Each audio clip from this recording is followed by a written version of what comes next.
Stay with us, this gets deeper. Have you ever heard of a queen who negotiated treaties with a sword in her hand?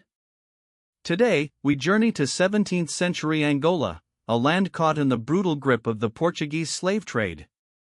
We will uncover the astonishing story of Anna Zingha Mbande, a woman who defied empires and whose name should be spoken alongside the greatest leaders in history.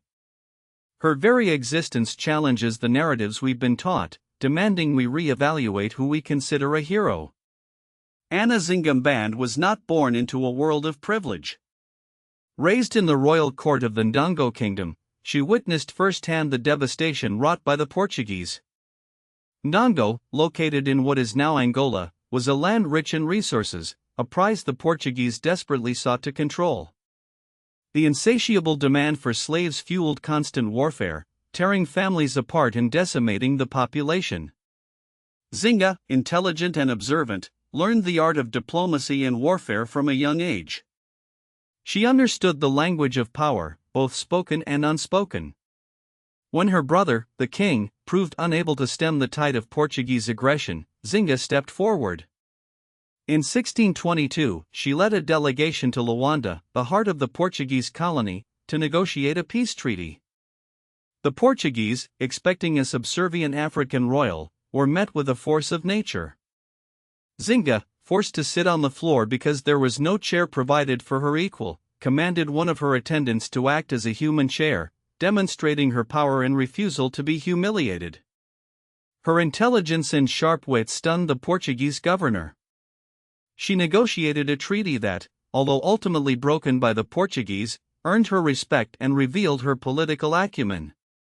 The treaty granted Ndongo some, albeit temporary, respite from the slave trade. However, the Portuguese reneged on their promises, pushing Zingha to take up arms.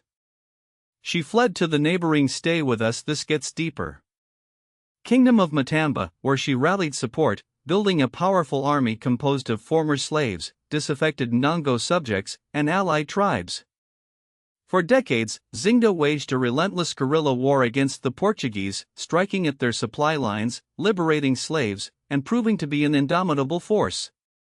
She adopted innovative military tactics, utilizing the dense Angolan terrain to her advantage. She even formed alliances with European rivals of Portugal, such as the Dutch, further complicating the colonial power's hold on the region. But it wasn't just her military prowess that defined Zingha. She was also a shrewd diplomat, playing European powers against each other to secure the best possible outcome for her people. She offered refuge to escaped slaves, creating a haven of freedom in a world dominated by oppression. She ruled with wisdom and justice, earning the loyalty and admiration of her subjects. Even after decades of warfare, Zingha never surrendered her spirit. She reigned until her death at the age of 81, a testament to her resilience and unwavering commitment to her people's freedom. So why is Anna Zingha Mbande not a household name?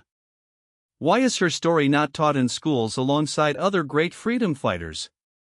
The answer, perhaps, lies in the uncomfortable truth that her story challenges the dominant narrative of colonialism and slavery. It showcases the agency and resistance of African people in the face of unimaginable oppression.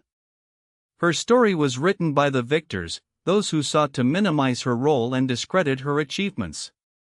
Today, we reclaim her narrative, honoring her legacy as a warrior queen, a diplomat, and a symbol of resistance against tyranny.